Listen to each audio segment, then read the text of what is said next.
Bonjour et bienvenue pour le tirage énergie de la nouvelle lune du 23 février 2020. Je suis Mnémosine et si vous ne me connaissez pas, je vous invite à aller voir mon site internet à nature-l-passion.fr ou de retrouver toutes les vidéos que je propose sur ma page Facebook ou sur ma chaîne YouTube à Naturel Passion. Avant de commencer, je prends toujours un petit temps pour remercier un petit peu tous ceux qui partagent mes vidéos. Et là, je vais le faire pour ceux qui m'ont fait des retours en fait par rapport à la dernière vidéo sur la pleine lune. J'avais annoncé justement, j'avais transmis beaucoup de bugs informatiques et des connexions un petit peu difficiles avec les ordinateurs, les téléphones et des coupures d'électricité. Et vous avez été nombreux à me faire des retours. Donc merci pour vos échanges. Et je tenais aussi à vous informer que je ne vois pas forcément qui partage les publications. Par exemple, Facebook va m'afficher 15 partages alors qu'en réalité il va y en avoir 30. Il faut vraiment que je tombe dessus pour me rendre compte que vous avez partagé mes vidéos. Donc voilà, je tenais à vous remercier et vous informer que si je ne commente pas par un merci, c'est que je ne les ai pas vus. Donc ne m'en voulez pas. Mais en tout cas, je vous remercie. Je sais à peu près qui maintenant, qui suit régulièrement ces vidéos et qui est dans le partage, qui contribue justement pour moi et pour lesquels je contribue également. Donc merci infiniment.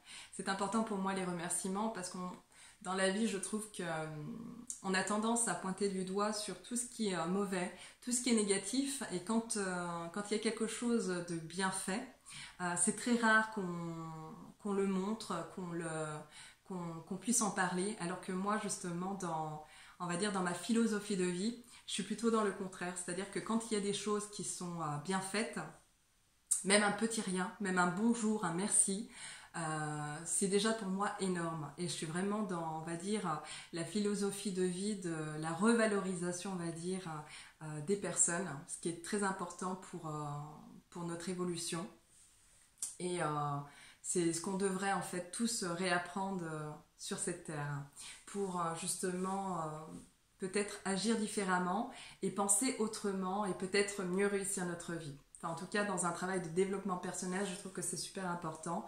Et là, je vous parle en fait de ma propre expérience. Bon, revenons à nos moutons.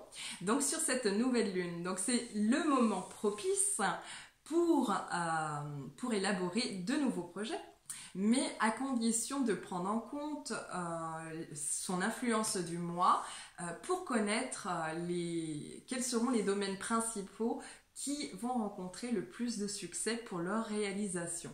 Donc je vais vous donner un exemple concret.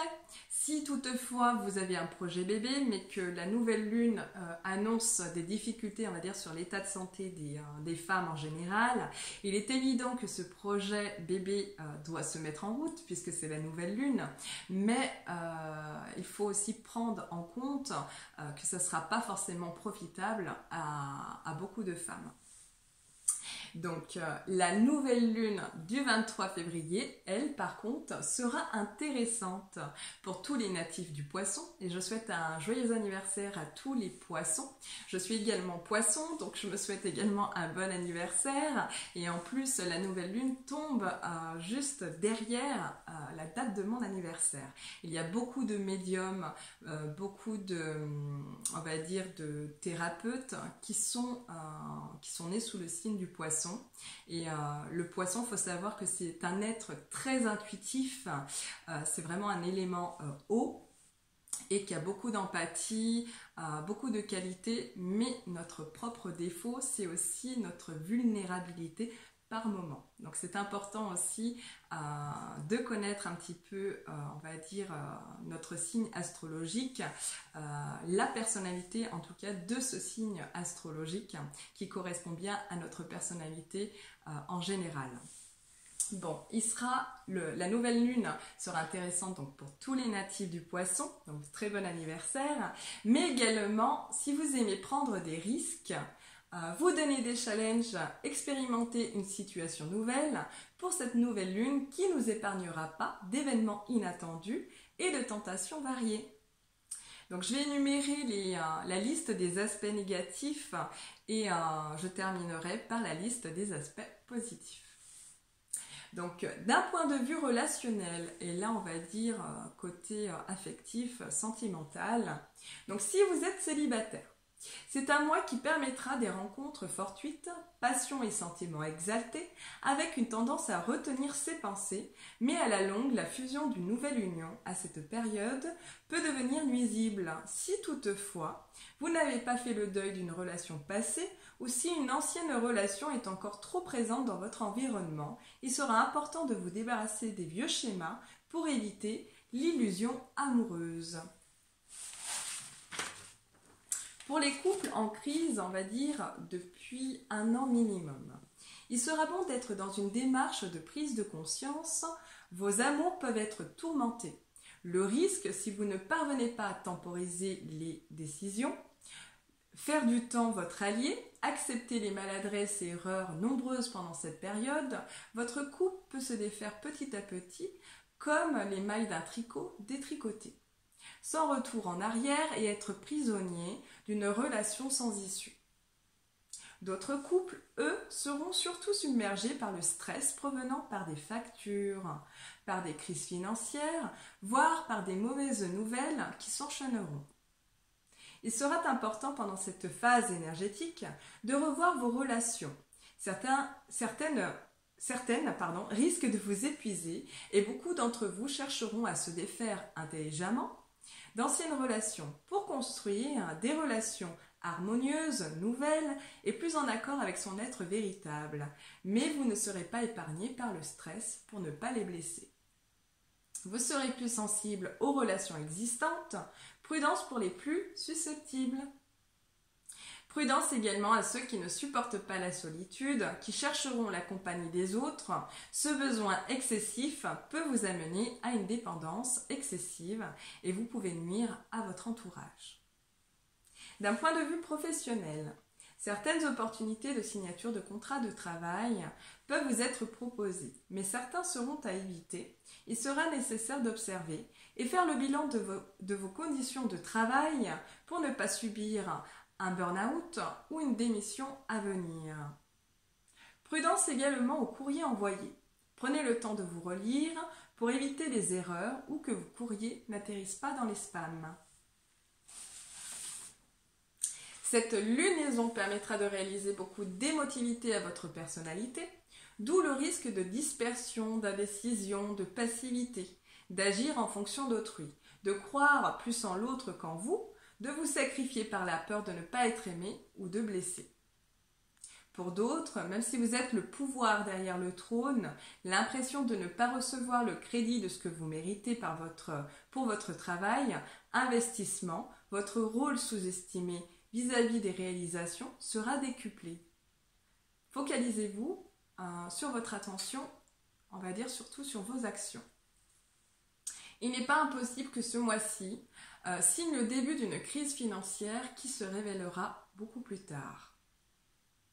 D'un point de vue santé, il sera bon de méditer, de se reposer, de trouver un ancrage qui vous correspond pour renforcer le système immunitaire qui risque d'être fragilisé plus que d'habitude. En médecine alternative, le chakra racine demandera d'être équilibré. Il est le premier chakra, se situant au niveau du périnée. Sa principale fonction est d'enraciner l'individu. En travaillant sur ce chakra, vous vous sentez plus en sécurité. Vous retrouvez une vitalité physique, un bien-être vous envahit, mais lorsque celui-ci est déséquilibré, vous avez tendance à être, on va dire, excessif. D'un point de vue énergétique, la glande surrénale, les reins et le foie seront à observer ou magnétiser par prévention. C'est aussi une excellente période pour jeûner. La nouvelle lune va nous soumettre tous une dualité utile puisqu'elle nous permettra d'être réceptifs aux mauvaises vibrations, tout comme aux bonnes vibrations qui seront tout de même nombreuses. En effet, la nouvelle lune autorisera l'extension de conscience 1 degré de plus dans votre démarche initiatique.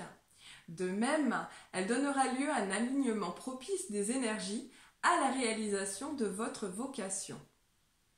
Elle amplifiera votre intuition, très développé au sein de votre famille, ainsi que l'empathie. Très bénéfique si vous n'êtes pas dans un manque à combler au risque de devenir vulnérable et inefficace. L'attrait pour l'aventure, la découverte, la camaraderie, la diplomatie, pour les intérêts variés, la créativité, la mélodie. Le but est de faire l'expérience de choses à son gré pour continuer de vivre une liberté personnelle. L'énergie du travail d'équipe sera mise en valeur pour revendiquer les qualités humaines, un besoin de sécurité, de confort, d'un cadre calme et la compagnie des personnes aimantes chères à nos yeux.